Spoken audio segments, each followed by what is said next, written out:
자녀들아, 주 안에서 너희 부모에게 순종하라. 이것이 옳으니라. 내 아버지와 어머니를 공경하라. 이것은 약속이 있는 첫 계명이니 이로써 내가 잘되고 땅에서 장수하리라. 아멘.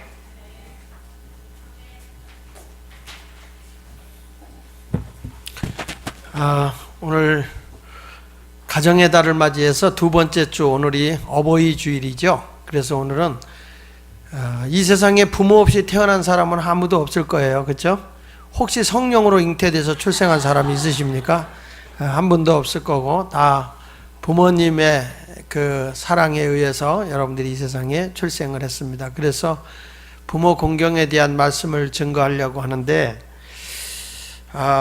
사람이요, 딱 만남으로 인해서 그 선택적 만남이 있고요, 운명적 만남이 있어요. 근데 부모를 만나는 거는 운명이에요. 그렇죠? 혹시 나는 이런 엄마 아버지한테 태어날 거야, 그리고 선택해서 태어난 사람이 있어요? 내가 대한민국에 출생한 것도 이거는 선택적 태어남입니까? 운명적 태어남입니까? 네, 운명입니다. 이건 운명입니다. 아마 여기서 그렇지 않았으면, 여러분 선택했으면 내가 보기에는 아프리카 가서 태어날 사람이 있었을 거라고 봅니다. 왜 그러냐면 넓으니까, 뛰어놀고 싶어서. 아까 뉴질랜드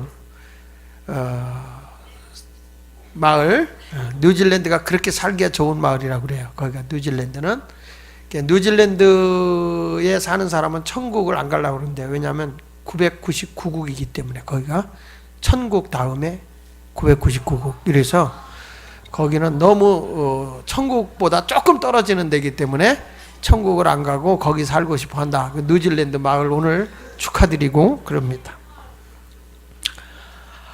그리고 어느 마을 했죠 오늘? 필리핀. 참 걱정이 많습니다. 네, 그런데 필리핀은 선교지입니다. 선교지. 필리핀은 선교지인데, 필리핀에 한국 사람들 아차 잘못하면 죽습니다. 요즘에 필리핀에 테러를 많이 당하고 있죠. 그러나 우리가 믿음 안에서는 다 하나가 되고 영광이 되는 것을 믿습니다. 자, 오늘 성경에 보면 내 부모를 공경하라 하는 말씀을 하고 있는데, 이것은 해도 되고 안 해도 되는 게 아니라 하나님의 명령이거든요. 명령입니다. 부모 공경은 윤리도 아니고 도덕도 아니에요. 이거는 하나님의 명령이에요. 그래서 이건 반드시 우리가 순종해야 되고 따라야 하는 것입니다. 우리가 도덕적으로 부모 공경할 수 있죠. 윤리적으로도 할 수 있고요. 그러나 하나님의 명령은 어길 수 없는 거예요. 하나님이 우리에게 10계명을 줬는데, 10계명에서 1계명부터 4계명까지는 하나님에 대한 계명이에요. 그래서 돌비가 2개로 주어지는데, 하나는 하나님에 대한 계명이고, 두 번째는 사람의 삶에 있어서 필요한 계명이에요. 근데 이 사람의 계명 가운데서 인륜이, 사람이 살아가는데 첫 번째 할 일이 뭐냐? 그것은 내 부모를 공경하라, 이렇게 말씀하고 있는 겁니다. 왜 그러냐면 하나님께서 여러분을 이 땅에 창조해서 출생을 시켰는데, 누구를 통해서 출생했냐? 부모를 통해서 출생시켰는데, 그 부모님들이 여러분을 양육하고 여러분을 사랑하고 여러분을 돌봐주는 거죠. 근데 이런 부모님을 너희가 공경하지 않는다면 어찌 너희가 보이지 않는 하나님을 공경할 수 있겠느냐는 거예요. 그래서 하나님을 공경하는 사람이라고 한다면 당연히 부모를 공경해야 되는 것이죠. 그런데 이 부모와 자녀 사이에 일어나는 전형적인 갈등의 시기가 있는데, 그 부모와 자녀의 갈등의 시기가 언제가 있냐면 사춘기 때, 10대 때 부모에 대한 그런 갈등이 온다는 거예요.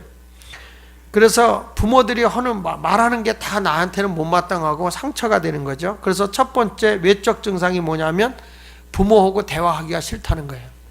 그래서 10대가 되면 여러분들이 벌써 어디냐면 방에 쫙 들어가서 안 나오죠, 잘. 그렇죠? 문 닫고 공부한답시고 안 나와요. 근데 보면은 책상 위에 앉아서 노트 정리하고 시간표 정리하고 연필 깎고 뭐 이러다가 허리 아프다고 나서 텔레비 보고 또 들어가 있다가 허리 핀다고 누워 있다가 자고 내일부터지 뭐 이런 식으로 되는 거죠. 그게 이제 오늘까지 온 거겠죠. 그러니까 이런 첫 번째 외적 증상이라고 하는 게 뭐냐면 부모와 대화 단절이에요. 왜냐하면 부모하고 얘기해도 자꾸 충돌이 생기고 싫으니까, 유치해 보이고 싫다. 그리고 또 하나는 뭐냐면 부모님의 권위를 노골적으로 거부하는 거예요. 이게 무슨 얘기냐면 사춘기가 되면 이게 고집스러운 태도를 보여준다고요. 왜 부모님만 사람이냐, 나도 판단할 줄 알고 나도 다 컸다 이거지. 근데 자꾸 왜 날들어 이래라 저래라 하냐 이게. 부모의 권위에 도전하는 거예요. 야, 너 이거 해. 그냥 내가 알아서 해요. 이러는 거죠. 그러니까 부모의 통제를 받던 자리에서 이제는 내 자리의 권위를 지키려고 하는 거죠. 나에게 자유를 달라 이런 거죠.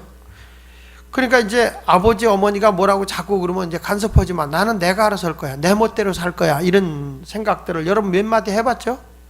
엄마가 뭐라 그러면 간섭하지 마. 그럼 머리 흔들잖아요. 어? 치를 떨고 흔들지 마. 공개적으로 반항하는 겁니다. 이게 뭐냐면 내적인 갈등이에요. 그런데 실질적으로 집에 와봐도 엄마하고 또 아빠하고 대화도 안 되고 또 내가 뭘 얘기하려도 서로 부딪히기만 하고 갈등이 생기니까 집안이 편안해요? 편안하지 않아요? 편안하지 않아. 그러니까 괜히 아빠도 싫고 엄마도 싫고 만약에 우리 엄마하고 우리 아빠가 딴 사람하고 만났으면 나는 어떤 사람이 돼서 태어났을까? 맨 쓸데없는 얘기는 하고 앉았고 왜 우리 아빠는 잘 안 생겨가지고 나는 이 모양 민주적으로 태어난 거야? 뭐 이렇게 하고 또 나는 왜 우리 엄마 키가 짧은 데서 태어나가지고 나는 키가 왜 자라다 만 거야? 뭐 쓸데없는 거 가지고 자꾸 운명론적으로 고집하고 부모에 대해서 미워하고 증오하고 있는 거 이런 게 다 잘못된 거죠. 이 세상에 참새 2마리가 팔려가는 것도 하나님의 허락이 없이는 안 된다고 그랬거든요. 그러니까 여러분이 이 세상에 출생한 것도 이건 우연이 아니에요. 하나님께서 계획하신 거고 하나님이 나를 통해 하시고자 한 계획이죠. 여러분 성경에 보십시오. 아브라함이 자기 아내 사라하고 애굽으로 내려가지 마라. 근데 내려가다가 너무 사라가 예쁘니까 야, 사람들이 날 죽이고 널 뺏어갈지 모르니까 남편이라고 그러지 마라. 오빠라고 그래라. 오빠. 나는 내 누이 동생이라고 그럴게.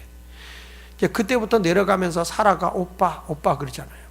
그래서 요즘에 그 젊은 세대들이 남편 보고 오빠 하는 이유가 다 이게 아브라함한테 가르침을 받아가지고 이제 그런 것이 아닐까. 이건 내 생각이에요. 내 생각. 그런 거예요.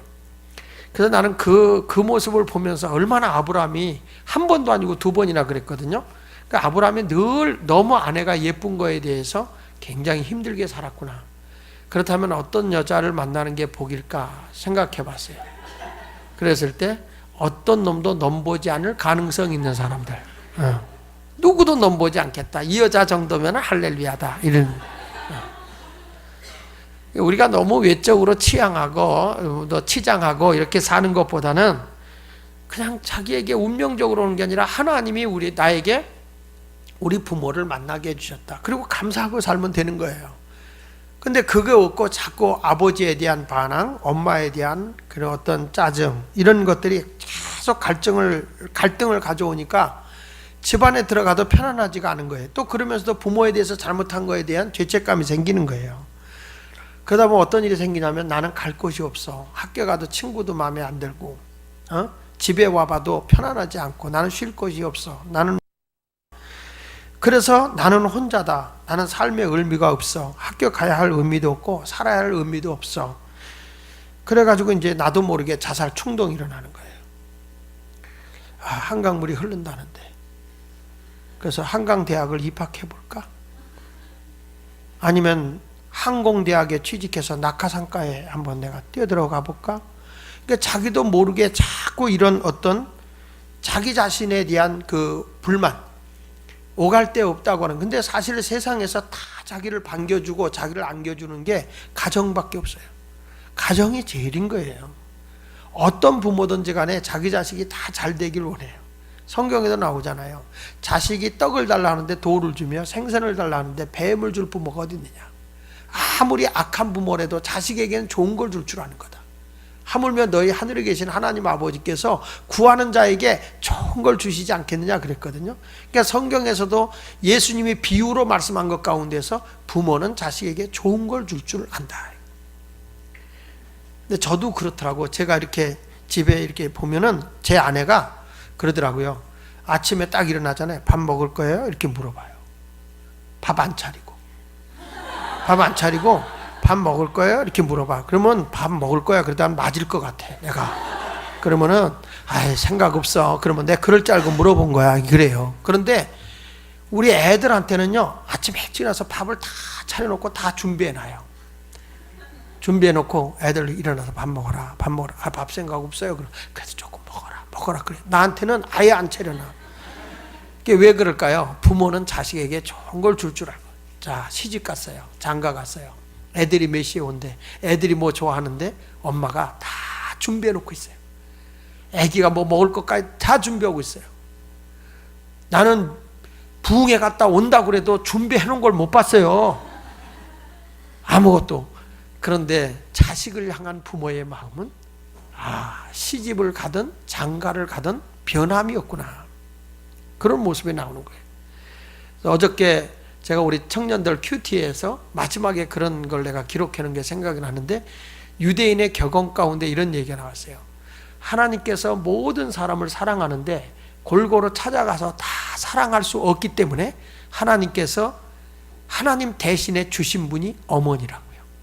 어머니. 그 어머니의 사랑은 다 하나님의 사랑이라는 거예요.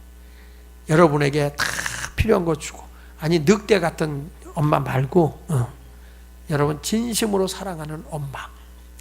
이런 부모를 사랑하는 것은 매우 중요한 것인데, 그런 부모에 대해서 내가 공격적이고 부모에 대해서 내가 굉장히 못마땅하게 여기게 된다면 스스로 내가 힘든 거예요. 내가 쉼의 자리가 없어지기 때문에.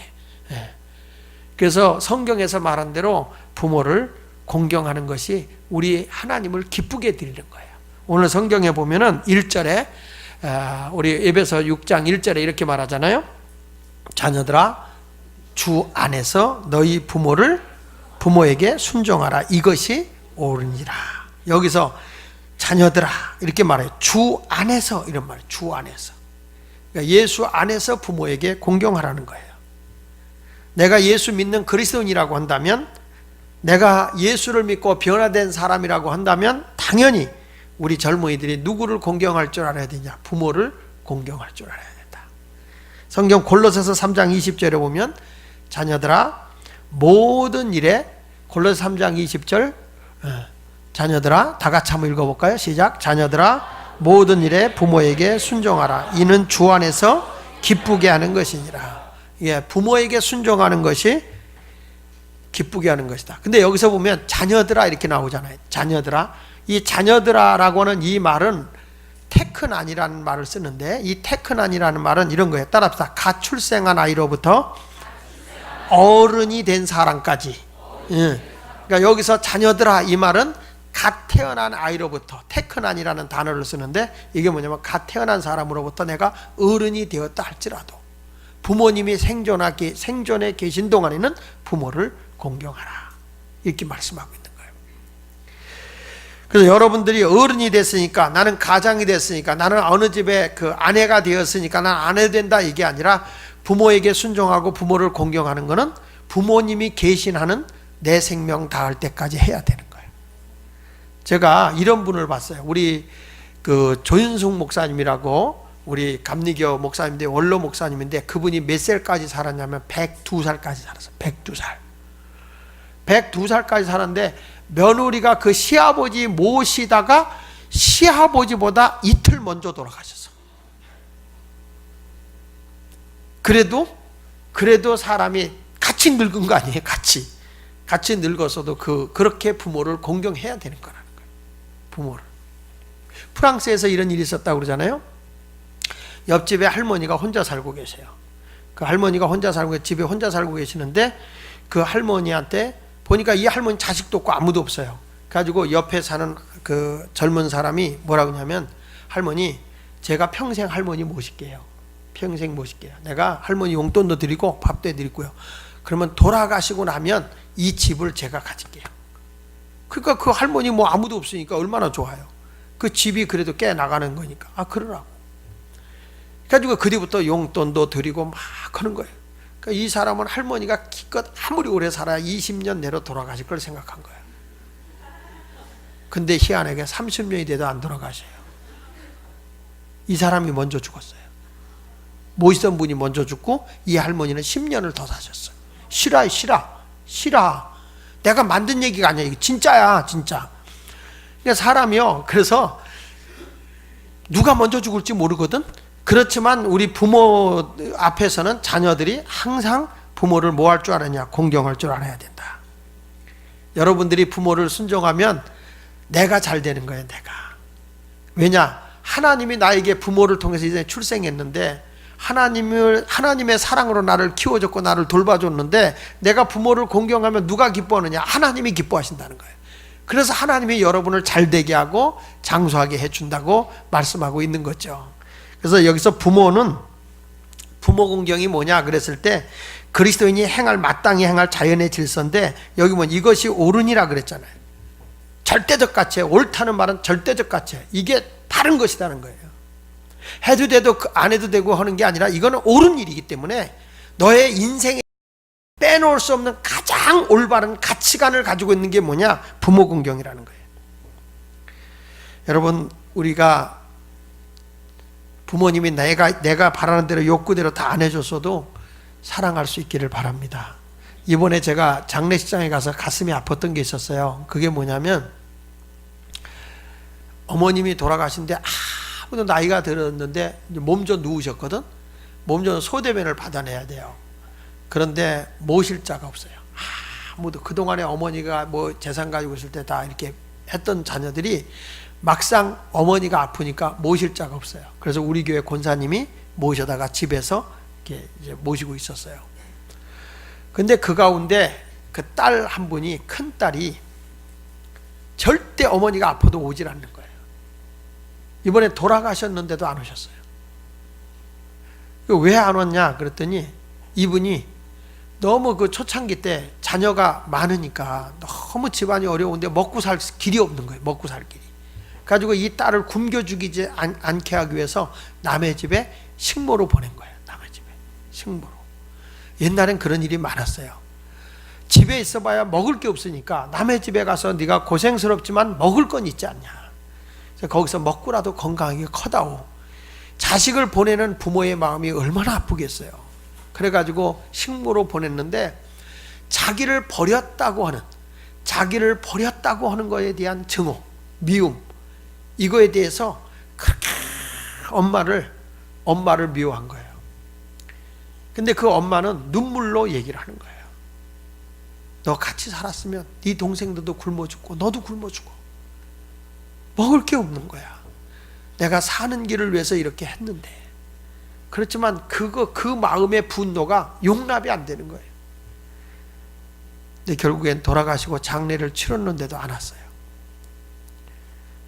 과연 부모님이 내가 미워서 그랬을까? 질문 같지 않으면 대답을 안 할까? 미워서 그런 것이 아니라 너무너무 먹고 살기가 힘이 들어서 그런 경우가 있어요. 제 아내도 그 집안이 너무 어려웠어요. 어려워가지고 그 어머니가 딱 앉혀놓고, 우리 딸이 둘째 딸인데 둘째 딸 보고 네가 남의 집으로 가라. 남의 집에 가정에 가서 살아라. 그렇게 엄마도 울고 딸도 울었는데 우리 집사람은 그렇게 울면서 안 간다고 버텼대. 그래가지고 안 갔는데 그 자기 큰 언니죠. 제일 큰 언니가 가만히 보니까 집이 이래가지고는 안 될 것 같아, 너무. 그래가지고 그냥 어린 나이에 시집을 가버렸어요. 근데 어떤 분한테 시집을 갔냐면 장애인한테 시집을 간 건데, 북한에서 오면서 비를 너무 많이 맞아서 몸이 굉장히 불편하고 몸이 막 먹는 것도 이렇게 흘리고 그래요. 지금 그런데 그 가정에 시집을 갔어요. 가서 그 가정을 다 세워내가고 지금까지도 둘이 그렇게 열심히 행복하게 잘 사세요. 처음에 나도 이렇게 봤어요. 처음에 내가 제 아내를 만나고 결혼하고 하는데 왜 우리 처형님이 왜 절로 시집을 갔지? 왜 저런 집으로 시집 갔을까? 뭐가 부족해서? 그랬는데 온 가족을 다 살려내기 위해서 그런 집으로라도 시집 가서 오히려 그리스도의 사랑을 가지고 그 집에 들어가서 그 집을 변화시켜 놓은 거예요. 저는 부모의 마음을 아는 자녀는요, 하나님이 복되게 하더라고. 부모의 마음을 아는 자녀는. 성경에도 아버지를 괴롭히고 아버지에게 구테타를 일으키고 아버지를 죽이려고 했던 다윗의 아들 압살롬은 젊은 나이에 다른 사람의 칼 맞아 죽고 비참한 인생이 돼요. 그런데 배다른 형제들에게 미움을 받지만은 그럼에도 불구하고 자기 아버지 야곱을 끝까지 사랑하고 섬기는 사람이 있었어요. 이게 누구죠? 답은 요셉이에요. 누구죠? 요셉이에요. 요셉. 대단하십니다. 여러분 그걸 다 아시고 그렇게 자기를 괴롭히고 자기를 갖다가 노예로 팔아버린 형님들, 그런 형님들까지도 다 용서하고 아버지를 모시는데, 거기 보면 나중에 창세기 47장 12절에 보면 요셉이 성공하고 난 뒤에 보십시오. 다 같이 시작. 또 그의 아버지와 그의 형들과 그의 아버지의 온 집에 그 식구를 따라 먹을 것을 주어 뭐 하였더라? 예, 먹을 것을 따라 다 봉양을 했어요. 그 형들이 그렇게 미워하고 자기를 죽이려고 하다가 안 되니까 팔아버렸던, 우리 보면 막 원수 덩어리 아니에요? 그런데 그들을 자기가 애굽의 왕이 돼서 국무총리가 됐을 때 고센 땅에 다 와서 살게 하고 이민시켜서 다 잘 살게 하고 자손들까지도 뒷바라지, 그러니까 조카들까지도 뒷바라지 다 해준 거예요. 이게 쉬운 게 아니거든요. 형제들까지는 할 수 있지만 조카들까지 다 돌봐준다는 게 이게 쉬운 게 아니에요. 그것도 배다른 조카. 그런데 이런 것들을 보면은 요셉이라는 사람이 얼마나 아버지를 사랑했는지 알겠어요. 그러니까 성경에도 보니까 요셉이 어디를 가든지 그가 하는 일은 다 형통하였더라 그러잖아요. 성경이 뭐라 그래요? 내 부모를 주 안에서 공경하라. 그래야면 내가 잘 되고 그랬어요. 내가 잘 되고. 부모에게 잘하면요, 남이 잘 되는 게 아니에요. 내가 잘 되고. 어떤 분은 그래요. 부모한테 잘하면 뭐해? 뭐 부모님이 싫은 소리만 할 건데. 부모님을 위해서가 아니야. 내가 잘 되기 위해서도 그러는 거예요. 그래서 속상한 일이 있어도 부모의 마음에 상처를 주는 말은 하지 말고 부모님에게 좀 싫어도 네 알았습니다 그러세요. 뭐라는 거야? 샤! 문 꽝 닫고 나가지 말고. 응? 문 꽝 닫고. 그 에레미야 35장에 보면 레갑 족속이 나오거든요. 그 레갑 족속은 겐 족속으로 모세의 장인 르엘에 속했던 미디안 족속 중에 하나예요. 그런데 후에 이 족속은 이스라엘과 하나가 되어서 유다 남쪽에 정착해서 하나님을 충성스럽게 섬긴 그런 족속입니다. 레갑 족속이. 근데 이 레갑의 아들들은 조상 요나답의 가르침을 따라서 그렇게 순종을 해요. 자, 이제 금욕적으로 살아라. 그 다음에 세속에 물들지 말고 탈세속적으로 생활하라. 이걸 가르쳐줘요. 그래서 에레미야 35장 6절로 7절에 보면요, 이 레갑 족속에게 이 조상들이 이제 하지 말라는 게 있어요.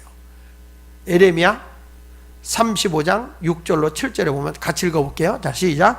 레갑 우리 선조 요나답이 우리에게 뭐라고 그랬어요? 자, 그가 이르되 우리는 포도주를 마시지 아니하겠노라. 레갑의 아들 우리 선조 요나답이 우리에게 명령하여 이르기를 너희와 너희 자손은 영원히 포도주를 뭐 하지 말고 마시지 말며, 그 다음에 너희가 집도 짓지 말며 파종도 하지 말며 포도원을 소유하지도 말고 너희 평생 동안 장막에 살아라. 그리하면 너희가 머물러 사는 땅에서 너희 생명이 길리라. 이 사람들이 무슨 얘기냐면, 너희가 이제는 세상에 어떤 국가를 소유한다든지 어떤 집을 가지고 사는 게 아니라 유목민으로서, 이 목축업을 하는 사람으로서 남의 나라에 유랑해야 하는 이들에게 생존의 지혜의 삶이 뭐냐? 조상 요나답이 하는 얘기예요.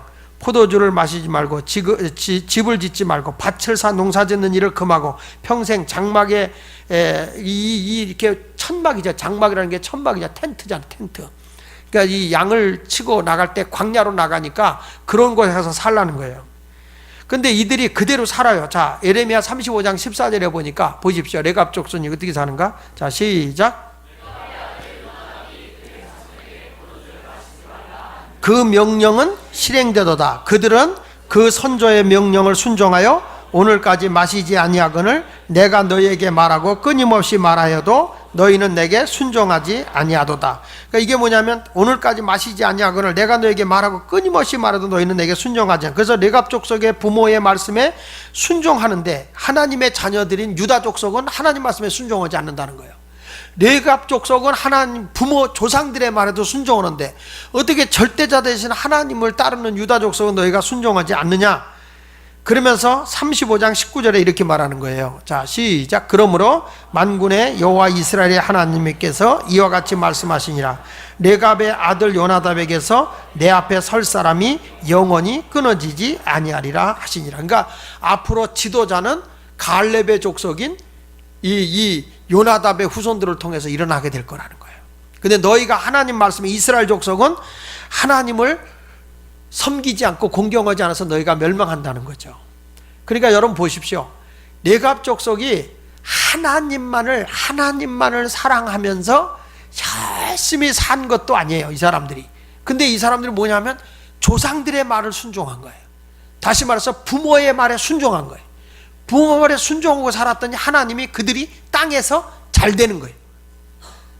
아멘 해봐요. 땅에 잘 되는 거예요.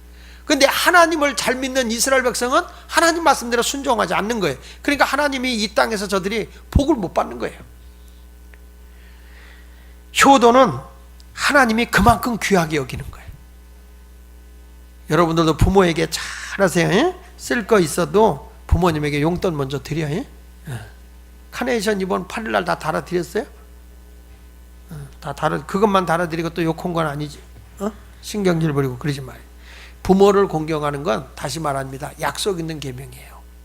여기 성경 2절로 3절에 보니까 같이 읽어볼게요. 시작. 내 아버지와 어머니를 공경하라. 이것이 약속 있는 첫 계명이니 이로써 내가 땅에서 잘되고 장수하고 땅에서 잘되고 내가 잘되고 땅에서 내가 잘되고 땅에서 장수한다. 그러니까 여러분 내가 이 땅에서 오래 죽어서 영원히 사는 것도 있지만은 살아있는 동안에 그러니까 여러분이 오래 살고 싶어? 내일 죽고 싶어? 나 내일 죽고 싶어 하는 사람 문제가 있는 거예요. 오래 사는 사람들은 뭐예요? 부모에게 잘하면 장수하게 되고 질병도 없이 건강하게 살게 될 줄 믿습니다. 그래서 부모를 잘 공경하고 제가 오늘 어른 설교에 그런 얘기를 했습니다. 오늘 여러분 칼럼에도 실었지만은 연산군이 말이죠. 자기 어머니 윤비가 정말 중전으로서 불행하게 되죠. 이 성종이 자기 아내를 갖다 오해를 하고 감정이 북받쳐서 그 중전을 패배시키고 그 다음에 사약을 내려서 죽잖아요. 죽였는데 그 어머니를 잃어버린 거에 대해서 이 아들이 늘 마음에 부담을 갖고 있어요. 마음에 섭섭함을 가지고 있었는데 어느 날 아버지인 이 성종이 너 나가서 한번 이 마을을 시찰하고 한번 나라를 시찰하고 돌아와 봐라. 그래서 밖에 나가서 쭉 돌아보고 들어와서 네가 밖에 보고 들어온 것 가운데 좋은 것이 무엇이더냐라고 물어봤어요. 그랬더니 그때 연산군이 뭐라고 얘기하는 거니? 제가 가는데 가장 아름다운 것은 지나가다 송아지가 엄마를 찾아 우는 거였습니다. 그때 가던 어미소가 송아지가 울 때 발을 멈추고 그리고 송아지를 향해서 우는데 뭐 하고 우는데 송아지가 어미의 소리를 듣고 달려가는 그 모습이 너무 보기 좋았습니다. 역사학자들은 그런 얘기를 합니다. 왜 연산군이 조선조 10대 왕인 연산군이 그렇게 폭력적이고 거친 사람이 되게 됐느냐 했을 때는 그가 어머니의 증오, 어머니에 대한 한, 억울하게 죽은 어머니에 대한 그런 것에 대한 분노, 이것이 백성들에게 나타났다. 이렇게 역사학자들이 평가를 하고 있습니다. 그러니까 이 부모와 자녀와의 관계가 잘 맺어지면서 부모의 말에 순종하고 내가 부모를 잘 공경하는 것은 여러분들에게도 유익한 일이고 세상에도 유익한 일이다 하는 생각을 합니다. 물론 부모도 자녀를 노엽게 하지 말아야 되고 자녀도 부모를 불순종하는 삶을 살아서는 안 됩니다. 어른 설교할 때도 제가 얘기했어요. 노아가 술 먹고 아랫돌이 벗었거든. 아버지가 부끄러운 모습을 보인단 말이야. 그래서 함이 막 나가서 얘기를 합니다. 우리 아버지는 정말 창피한 아버지야. 옷 홀딱 나 다 봤어. 막 이런 얘기를 하고 다니는 거예요. 나는 그때 이 함이라는 사람이 어떤 사람인가 하고 생각해 봤어요. 굉장히 의로운 사람인 것 같아. 함이라는 사람이. 왜 아버지로서 말이야. 최신을 못 지키고 뭐 아버지가 이래 이거. 이러면서 얘기했을 거예요. 그런데 그런 아버지의 부끄러움을 감춰준 셈과 야벳은 뒷걸음질 쳐서 아버지의 수치를 가렸다고 그랬어요. 근데 성경에 아버지가 뒤늦게 그걸 알고 두 아들은 축복을 하고 두 아들은 하나들은 저주를 해요. 그래서 함은 저주를 받고 셈과 야벳은 복을 받아요. 야벳 족속은 백인 족속이어서 그들이 혼의 축복을 받아요. 혼의 축복. 혼의 축복을 받아서 저들이 세계적인 경제를 일으키는 과학자들이 되는 거죠. 그리고 이 셈의 족속이 뭐냐면 우리 황색인종이에요. 그래서 이 셈의 족속은 종교성을 인정받아요. 종교성. 그 종교성이 탁월해요. 그래서 이 야벳 족속들이 종교 앞에 굴복을 하게 돼 있어요. 이게 성경에 그렇게 나와요. 함의 족속은 흑인이에요. 하나님이 저들에게 뭘 주냐면 육의 복을 줘요. 육의 건강의 복을 줘요. 그래서 이 사람들이 나중에 뭐가 되죠? 노예가 되는 거예요. 노예가 되고 그래서 이 흑인들이 뭘 잘해요? 운동을 잘해요. 육체가 타고나는 거예요. 하나님께서 이렇게 보면 참 우리가 내가 부모를 잘 섬기느냐 못 섬기느냐에 따라서 내 인생이 바뀌어지는 거예요. 그러니까 부모도 자녀를 노엽게 해서는 안 되고 부모가 자녀를 노엽게 한다고 해서 여러분도 막 가면 안 돼. 그건 내가 불행한 거예요. 그러니까 이제부터 부모도 잘 만나는 거 복이지만 부모가 잘못 만났다 생각하지 말고 그래도 부모는 그래도 나는 그냥 사랑한다는 말 가지고 하세요. 그래도 걔보다는 낫겠지. 응? 걔는 나중에 뭐 다 그렇잖아요. 짐승도 어떤 사람 뱀을 나 지난번에 보니까 여자인데 뱀 2마리를 골프 선수인데 뱀을 감고 다녀 골프 치러. TV에 나오는데 보니까 그걸 골프 칠 때는 뱀을 내려놔. 그리고 골프를 쳐. 그러면 뱀이 그 골프 칠 때는 가만히 이렇게 보고 있어요. 뱀도 보더라고요. 그 보고 있다가 이 사람이 이제 쭉 걸어가잖아. 그럼 뱀이 주인을 막 쫓아가. 뱀 하면서 이게 쫓아가요. 근데 나는 그 여자 눈을 봤어. 그 여자 눈을 보니까 뭐 같은지 아세요? 뱀 같아. 눈이. 진짜 눈이 뱀 눈 같아. 그렇게 뱀의 정성을 쏟고 막 뱀에 그러고 난 이해가 안 돼. 여러분 뱀은 아무리 공경해도 내가 복받질 못해요. 부모의 말에 순종하고 공경하면 땅에서 내가 잘 되고 장수하게 되는 걸 알고 우리 청년들은 이제부터 웃사람을 잘 공경하세요. 그것이 여러분이 이 땅에서 잘 되고 건강하게 되는 비밀입니다. 내 욕구가 안 채워진다 할지라도 부모는 부모예요. 사랑하시고 존경하시기를 축복합니다. 할렐루야. 우리 찬송 한 장 하겠습니다.